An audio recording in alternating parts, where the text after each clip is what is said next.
என் பெயர் தங்கபாண்டி. நான் ஒரு கம்பெனியில் வேலை செய்து வருகிறேன். என் பெற்றோர்கள் இறந்துவிட்டனர். நானும் என் தங்கை மட்டும்தான் வாழ்ந்து வந்தோம். எங்கள் வீட்டில் வசதி வாய்ப்பு கம்மிதான். என் தங்கையை திருமணம் செய்து கொடுப்பதற்கு கூட எனக்கு வசதி இல்லை. என் சம்பளமும் மிகவும் குறைவு. ஒரு நாள் என் கம்பெனியின் முதலாளி தனது திருமண நாளை முன்னிட்டு அனைத்து ஊழியர்களுக்கும் விருந்துக்கு அழைப்பு வைத்தார். நானும் என் தங்கையுடன் சென்றேன். அப்போது முதலாளி என் தங்கையின் அழகில் மயங்கிவிட்டார். அவளை பற்றி நினைத்து கொண்டே அமைதியற்றவராக இருந்தார். அடுத்த நாள் அவர் என்னை அலுவலகத்திற்கு அழைத்து என்னிடம் ஒரு விஷயத்தை கேட்டார். என் தங்கையை 4 நாட்கள் அவருடன் இருக்க அனுமதித்தால் எனக்கு ஒரு பங்களா மற்றும் 2 புதிய கார்களை கொடுத்து என் வாழ்க்கையை மாற்றி விடுவேன் என்றார். இல்லையெனில் என் மீது பொய் குற்றச்சாட்டுகளை சுமத்தி என்னை சிறையில் தள்ளி விடுவேன் என்றார். நான் வீட்டிற்கு வந்து இந்த பிரச்சனையை பற்றி என் தங்கையிடம் பேசினேன். அவள் நான் போவதற்கு தயாராக இருக்கிறேன் என்றாள். ஆனால் எனக்கு ஒரு நிபந்தனை உண்டு என்றாள். நான் என் தங்கையின் கையை உறுதியாக பிடித்து கொண்டு விருந்தில் நுழைந்தேன். அவள் எப்போதும் போல இன்றும் அமைதியாக இருந்தாள். திரைக்குள் மறைந்திருந்தாள். ஆனால் அவள் கண்களில் ஒரு விசித்திரமான பிரகாசம் இருந்தது. அந்த பிரகாசம் எப்போதும் எனக்கு அமைதியை தரும். ஆனால் இன்று ஏன் ஒரு பதட்டத்தின் காரணம் இருந்தது என்று தெரியவில்லை. அந்த ஹாலில் எல்லா இடங்களிலும் மின்விளக்குகள் பிரகாசித்தன. மென்மையான இசை மற்றும் பிரகாசமான முகங்கள் இருந்தன. ஆனால் என் மனம் வேறு எங்கோ சிக்கியிருந்தது. என் அலுவலகத்தின் சூழல் முறைப்படியாகவும் தொழில்முறை சார்ந்ததாகவும் இருந்தது. ஆனால் இன்றிரவு ஏதோ வித்தியாசமாக இருந்தது. இந்த விருந்து கம்பெனியின் உரிமையாளர் செந்தில் சாரின் 25வது ஆண்டு திருமண நிகழ்வுக்காக ஏற்பாடு செய்யப்பட்டிருந்தது. எல்லோரும் தங்கள் மனைவிகள் மற்றும் குழந்தைகளுடன் வந்திருந்தனர். நான் என் தங்கையுடன் சென்றிருந்தேன். நாங்கள் அனைவரும் ஒரு அரசு சபையில் இருப்பது போல எனக்கு தோன்றியது. என் தங்கை சாருலதா என்னுடன் அமைதியாக நின்றிருந்தாள். அவள் அப்படிப்பட்டவள்தான். கூட்டங்களிலிருந்து விலகி மக்களின் பார்வைகளிலிருந்து மறைந்து வாழ்பவள். ஆனால் அந்த அமைதி அன்று எனக்கு ஒரு புயலின் அறிகுறியாக மாறவிருந்தது. நாங்கள் உணவு மேசையை நோக்கி சென்று கொண்டிருந்தோம். அப்போது திடீரென்று என் இதயம் ஒரு விசித்திரமாக துடிப்பை உணர்ந்தது. நான் திரும்பி பார்த்தேன். செந்தில் சார் எங்களை பார்த்து கொண்டிருந்தார். இல்லை, எங்களை அல்ல, சாருலதாவை. அவரது கண்கள் அங்கேயே நிலைத்துவிட்டன. அவர் ஒரு ஓவியத்தை பார்ப்பது போல் பார்த்து கொண்டிருந்தார். சாருலதா தனது பார்வையை தாழ்த்தி கொண்டாள். ஆனால் என் முதலாளி அவர் இப்போது கண்களை இமைக்க மறந்துவிட்டிருந்தார். அந்த பார்வையை என்னால் மறக்க முடியாது. அந்த பார்வை ஒரு பெண்ணை அல்ல, ஒரு பொருளை பார்ப்பது போல் இருந்தது. ஒரு விலை மதிப்பற்ற பொருள் திடீரென்று கையில் கிடைத்தது போல் செந்தில் சார் கண்களில் ஒரு பிரகாசம் இருந்தது. நான் முதன்முறையாக என்னை பலவீனமாக உணர்ந்தேன். முதல் முறையாக என் உள்ளத்தில் பயம் பிறந்தது. செந்தில் சார் வெறும் கம்பெனியின் உரிமையாளர் மட்டுமல்ல, அவர் ஒரு சக்தி வாய்ந்த மனிதன். அவருக்கு முன் அனைவரும் தலை வணங்குவார்கள். இன்று அவரது பார்வை என் தங்கையின் மீது நிலைத்திருந்தது.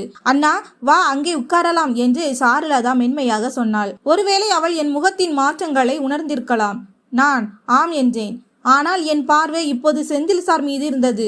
அவர் இன்னும் எங்கோ தூரத்தில் அமர்ந்திருந்தாலும் தன் பார்வையால் சாருலதாவை சிறைப்பிடித்திருந்தார். இரவு எப்படியோ கடந்துவிட்டது. ஆனால் என் இதயத்தில் ஒரு விசித்திரமான பாரம் இருந்தது. நாங்கள் வீட்டிற்கு திரும்பினோம். சாருலதா தூங்கிவிட்டாள். ஆனால் என் கண்களுக்கு தூக்கம் இல்லை. மீண்டும் மீண்டும் அதே தருணம் மனதில் வந்தது.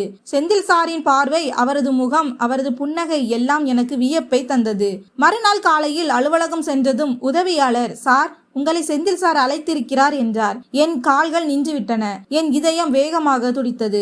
செந்தில் சாரின் அறை எப்போதும் அற்புதமாக இருக்கும். ஆனால் இன்று அந்த அறை எனக்கு ஒரு கூண்டை போல் தோன்றியது. அவர் புன்னகைத்து கொண்டிருந்தார். ஏதோ ஒரு விளையாட்டை தொடங்க போவது போல். தங்கபாண்டி, வா, உட்கார் என்றார். அவரது குரலில் மென்மை இருந்தது. ஆனால் அந்த மென்மை போலியானது. நான் அமைதியாக அமர்ந்தேன். அவர் என் கண்களை பார்த்து, நீ மிகவும் கடின உழைப்பாளி தங்கபாண்டி. கம்பெனிக்கு எப்போதும் விசுவாசமாக இருந்திருக்கிறாய் என்றார். நான் நன்றி சார் என்று மெல்லிய குரலில் சொன்னேன். அவர் சிரித்தார். நான் நேற்று உன் குடும்பத்தை சந்தித்தேன். உன் தங்கை மிகவும் கண்ணியமானவள், மிகவும் வித்தியாசமானவள். என் இதயம் மூழ்கியது. நான் எதுவும் பேசவில்லை. திடீரென்று அவர் மேசையில் 2 கைகளையும் வைத்து என் பக்கம் பார்த்து, நான் உனக்கு ஒரு பரிசு கொடுக்க விரும்புகிறேன். அது உன் வாழ்க்கையை மாற்றப் போகும் ஒரு பரிசு. நான் அமைதியாக இருந்தேன். நீ உன் தங்கையை என்னுடன் 4 நாட்கள் மட்டும் இருக்க அனுமதித்தால் நான் உனக்கு ஒரு பங்களா மற்றும் 2 புதிய கார் உன் பேரில் எழுதி வைக்கிறேன் என்றார். என் உடலில் மின்சாரம் பாய்ந்தது போல் உணர்ந்தேன். நான் எதுவும் கேட்க விரும்பவில்லை. ஆனால் அந்த வார்த்தைகள் என் காதுகளில் விஷம் போல் விழுந்து கொண்டிருந்தன. என் கால்கள் நடுங்கின. ஆனால் என் குரல் உயிரற்றதாக இருந்தது. நீ ஒரு புத்திசாலி தங்கப்பாண்டி. இந்த உலகம் எப்படி இயங்குகிறது என்பது உனக்கு தெரியும். வெறும் 4 இரவுகள் உன் முழு வாழ்க்கையையும் சீராக்கிவிடும் என்று அவர் அப்படி சொன்னார். ஏதோ பெரிய விஷயம் இல்லை என்பது போல் என் கண்களுக்கு முன்னால் இருள் சூழ்ந்தது. நான் நாற்காலியில் இருந்து விழுந்து விடுவேன் என்று எனக்கு தோன்றியது. ஆனால் நான் அமர்ந்திருந்தேன். அமைதியாக யோசி, சீக்கிரம் முடிவு செய், இல்லையெனில் வாய்ப்பு கை நழுவி விடும். அவர் மேசையில் ஒரு காகிதத்தை வைத்தார். அதில் பங்களா இருக்கும் இடம் மற்றும் கார் பற்றிய தகவல்கள் இருந்தன. அவர் பங்களா எந்த இடத்தில் இருக்கிறது, கார் எது போன்ற மாடல் என்ற தகவல்களை கொடுத்தார். நான் மெதுவாக யோசிக்க எனக்கு கொஞ்சம் நேரம் வேண்டும் என்றேன். அவர் சிரித்தார். எவ்வளவு நேரம் வேண்டுமானாலும் எடுத்துக்கொள், ஆனால் சீக்கிரம் செய் என்றார். நான் எழுந்தேன். என் கால்கள் கனமாக இருந்தன. எப்படியோ அலுவலகத்தில் இருந்து வெளியே வந்தேன். அன்றைய நாள் முழுவதும் ஒரு புகையினால் சூழப்பட்டதை போலவே கடந்தது. மாலையில் நான் வீட்டிற்கு வந்தேன். என் தங்கை கதவை திறந்தாள். அவளது முகத்தில் வழக்கமான புன்னகை இருந்தது. ஆனால் அந்த புன்னகையை பார்க்கும் தகுதி எனக்கு இல்லை. என்ன ஆச்சு என்று மென்மையாக கேட்டாள். நான் அமைதியாக இருந்தேன். அண்ணா, எல்லாம் சரியா? இப்போது அவளது குரலில் கவலை தெரிந்தது. நான் சுவரில் சாய்ந்து நின்றேன். கண்களில் கண்ணீர் நிறைந்தது. சாருலதா, நான் உன்னிடம் ஒன்று சொல்ல வேண்டும். என் குரல் நடுங்கியது. என்ன ஆச்சு அண்ணா? என்னை பயமுறுத்துகிறாய்? அவள் அருகில் வந்து என் கண்களை பார்த்தாள். நான் என் பார்வையை தாழ்த்தி அனைத்தையும் சொன்னேன். ஒவ்வொரு வார்த்தையும் ஒரு விஷம் போல் இருந்தது. சாருலதாவிடம் அனைத்தையும் சொன்னபோது என் கைகள் வியர்த்திருந்தன. தொண்டை காய்ந்திருந்தது. அவள் என் எதிரே அமைதியாக உட்கார்ந்திருந்தாள். அவளது பார்வை தாழ்ந்திருந்தது. முகத்தில் நான் முன்பு ஒருபோதும் பார்த்திராத ஒரு தீவிரமான பாவம் இருந்தது. திடீரென்று அவள் பார்வையை உயர்த்தினாள். அவளது கண்கள் சிவந்திருந்தன. ஆனால் கண்ணீர் இல்லை. மாறாக ஒரு விசித்திரமான கடுமை இருந்தது. ஒரு நிபந்தனையின் பேரில் நான் தயாராக இருக்கிறேன் என்றாள். அவளது குரல் மெதுவாக ஆனால் உறுதியாக இருந்தது. என் இதய துடிப்பு நின்றது போல் இருந்தது. அந்த வார்த்தைகளை மீண்டும் கேட்க விரும்பி அவளை பார்த்தேன். என்ன அர்த்தம் என்று கேட்டேன். என் குரல் பலவீனமாக இருந்தது. நான் தயார். செந்தில் சாரின் அந்த பண்ணைய வீட்டுக்கு செல்ல நான் ரெடி. ஆனால் எனக்கு ஒரு நிபந்தனை உண்டு. நான் நேராக உட்கார்ந்தேன். என் மனதில் பல சந்தேகங்கள் ஓடின.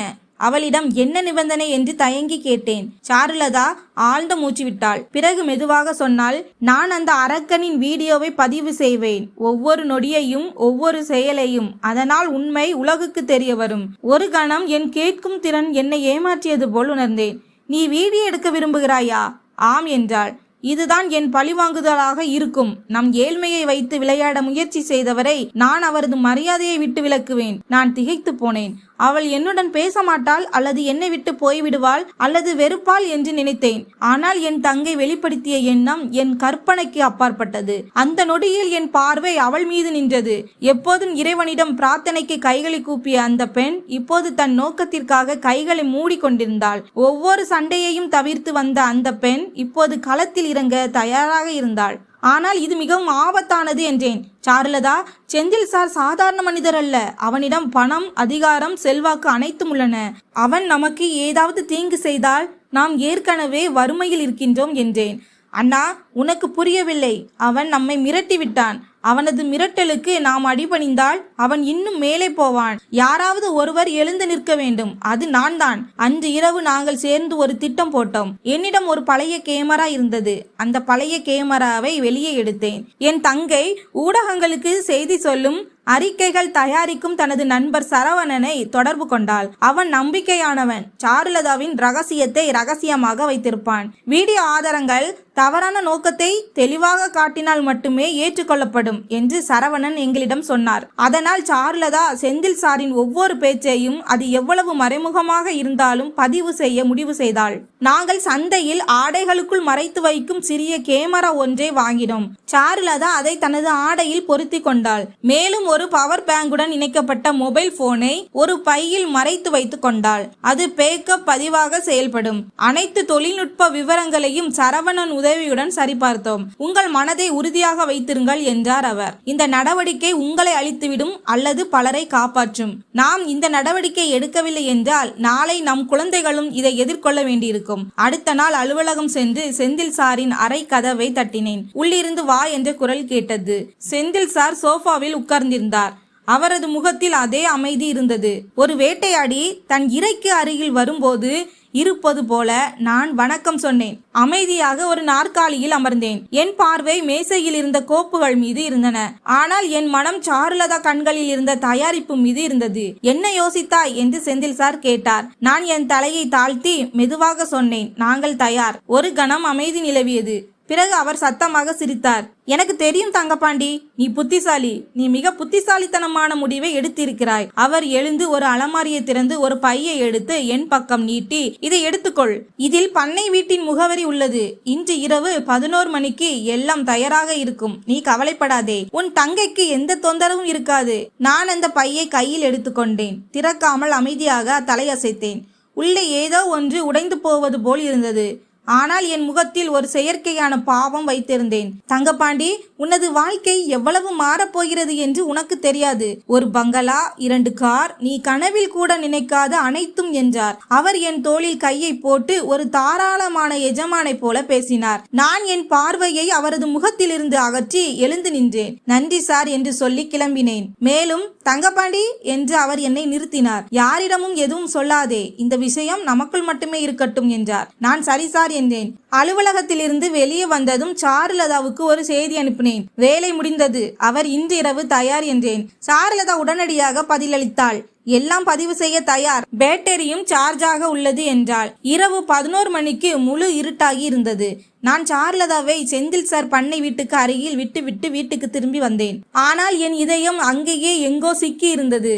வீட்டின் அறையின் சுவர்கள் மேலும் குறுகியதாக தோன்றின. கடிகாரத்தின் முட்கள் மெதுவாக நகர்ந்தன. ஒவ்வொரு சத்தமும் ஆபத்தான மணி ஓசையாக ஒலித்தது. நான் விளக்கை அணைத்து விட்டேன். மொபைலின் மினுமினுக்கும் திரை மட்டுமே இருந்தது. அதில் சரவணனிடமிருந்து வீடியோவின் நேரடி ஒளிபரப்பு வந்து கொண்டிருந்தது. ஒளி முடக்கப்பட்டு இருந்தது. ஆனால் காட்சிகள் எல்லாவற்றையும் வெளிப்படுத்தின. சாருலதா பண்ணை வீட்டிற்குள் நுழைந்து விட்டாள். அவளது முகம் கேமராவில் தெளிவாக தெரிந்தது. சேலையின் ஓரத்தில் பொருத்தப்பட்ட கேமரா ஒவ்வொரு மூலையையும் படம் பிடித்தது. செந்தில் சாரின் முகத்தில் அதே திமிரான அமைதி இருந்தது. அதே கேடு கெட்ட பணக்காரனின் தன்னம்பிக்கை. அவனது அடிகள் சாருலதாவை நோக்கி நகர்ந்தன. நான் இதையெல்லாம் பார்த்து வியர்வையில் மூழ்கிவிட்டேன். நான் என் மனதுக்குள் சாருலதாவுக்காக பிரார்த்தனை செய்தேன். கண்களை மூடி அவளை பாதுகாப்பாக வைத்திரு என்று இறைவனிடம் கேட்டேன். பிறகு சரவணனிடம் இருந்து ஒரு செய்தி வந்தது.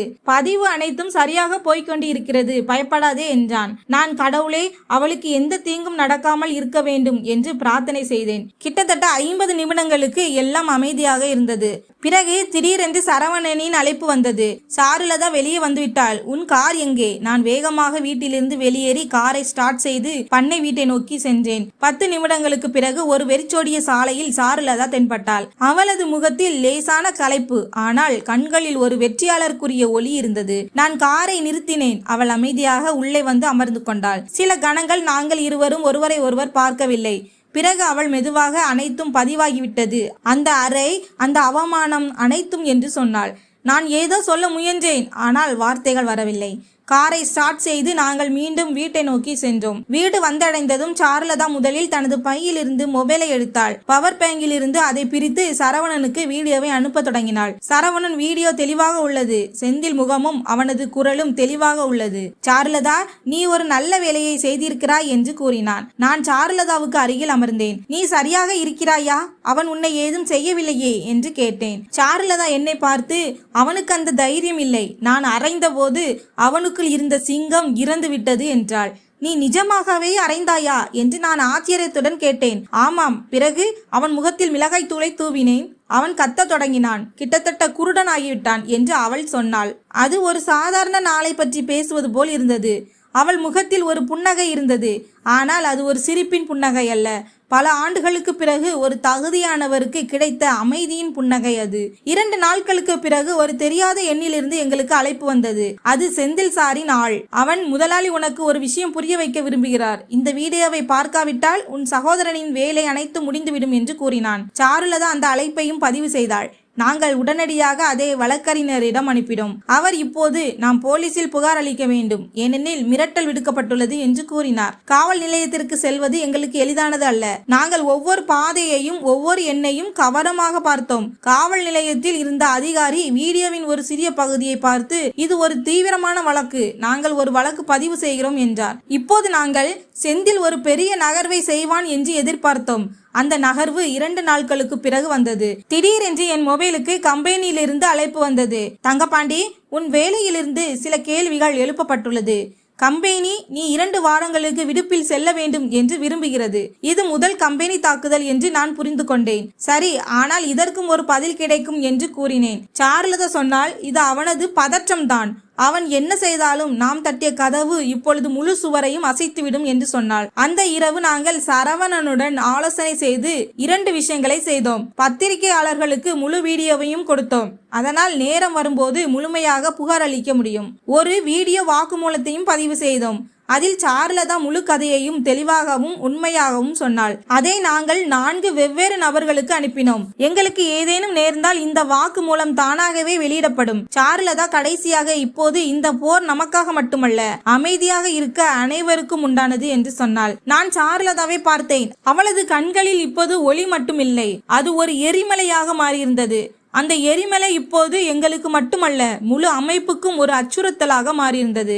எல்லாவற்றையும் வாங்க முடியும் என்று நினைத்த செந்தில் ஒருவேளை முதன்முறையாக தனது சாம்ராஜ்யத்தின் நடுக்கத்தை உணர்ந்திருப்பான். மதிய நேரம் செந்தில் முதன்முறையாக எங்களை ஒரு முறையான சந்திப்புக்கு அழைத்தான். செந்தில் சார் உங்களை சந்திக்க விரும்புகிறார், அண்ணன் தங்கை இருவரையும் என்று ஒரு அறிவிப்பு வந்தது. எங்களுக்கு ஆச்சரியமும் ஆர்வமும் ஏற்பட்டது. சாருலதா உடனடியாக, இது அவனது கடைசி தந்திரமாக இருக்கலாம், நாம் எச்சரிக்கையாக இருக்க வேண்டும் என்று சொன்னாள். நாங்கள் தயாராகி சென்றோம். செந்தில் இந்த முறை சூழ்நிலையை வித்தியாசமாக வைத்திருந்தார். திமிர் இல்லை, நக்கல் இல்லை, கோபம் இல்லை.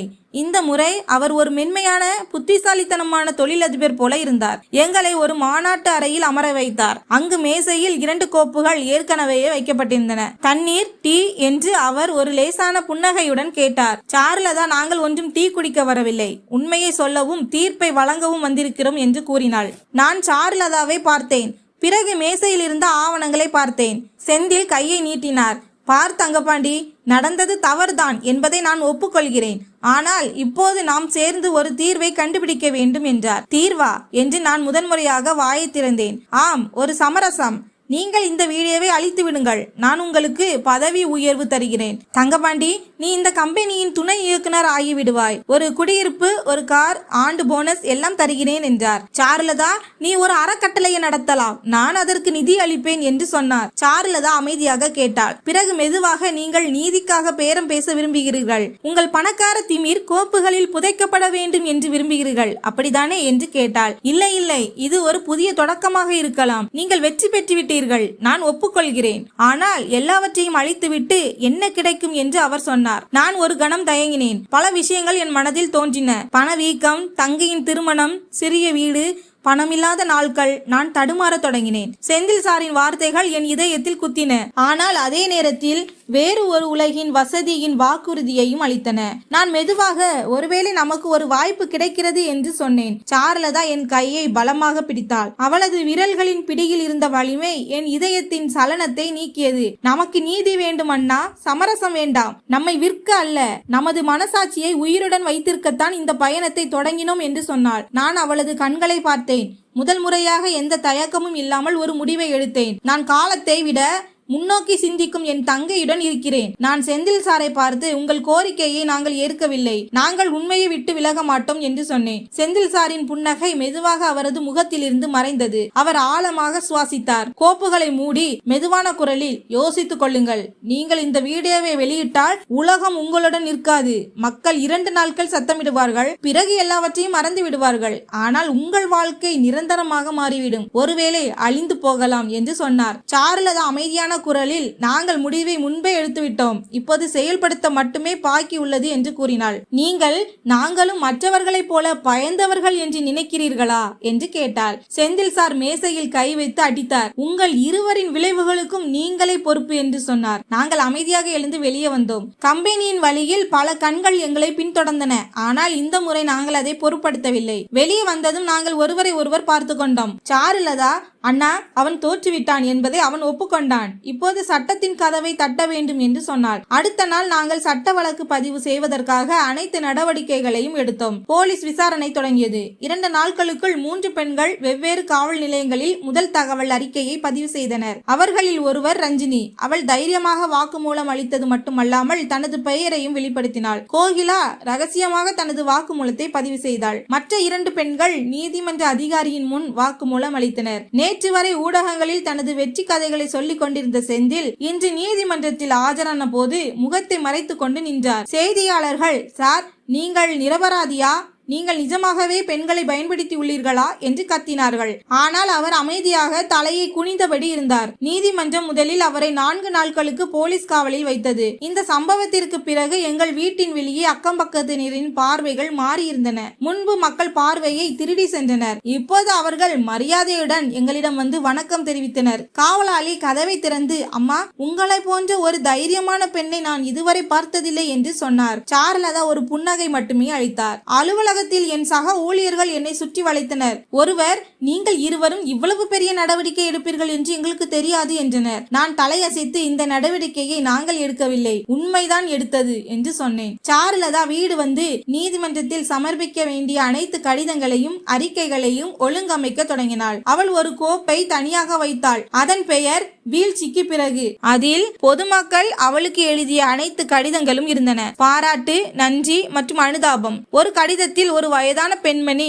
மகளே, பல ஆண்டுகளாக என் கணவன் எனக்கு செய்த கொடுமையை நான் மறைத்து வந்தேன். ஏனெனில் அமைதியில் மரியாதை இருப்பதாக எனக்கு கற்றுக் கொடுக்கப்பட்டது. ஆனால் புரட்சியில் தான் மரியாதை இருக்கிறது என்பதை நீ நிரூபித்து விட்டாய் என்று எழுதியிருந்தாள். இந்த கடிதம் சாருலதாவின் கண்களில் கண்ணீரை வரவழைத்தது. அவள் கடிதத்தை என் கையில் கொடுத்து, நாம் தனியாக இல்லை அண்ணா, மக்கள் நம்மை பார்த்து இப்போது தங்களை தாங்களே அடையாளம் காண தொடங்கியுள்ளனர் என்று சொன்னாள். எனக்கு என் தங்கையை நினைத்து பெருமையாக இருந்தது. எங்களுக்கு உதவி செய்த நண்பன் சரவணனுக்கே என் தங்கை சாருலதாவை திருமணம் செய்து கொடுத்தேன். அவள் வாழ்க்கை இப்போது சந்தோஷமாக இருக்கிறது. நானும் வேறொரு கம்பெனியில் நல்ல சம்பளத்துடன் வேலை செய்கிறேன். நண்பர்களே, இந்த கதை உங்களுக்கு பிடித்திருந்தால் சேனலை சப்ஸ்கிரைப் செய்யுங்கள். வீடியோவை லைக் மற்றும் ஷேர் செய்யுங்கள். மீண்டும் ஒரு சுவாரஸ்யமான கதையுடன் உங்களை சந்திக்கிறேன். நன்றி.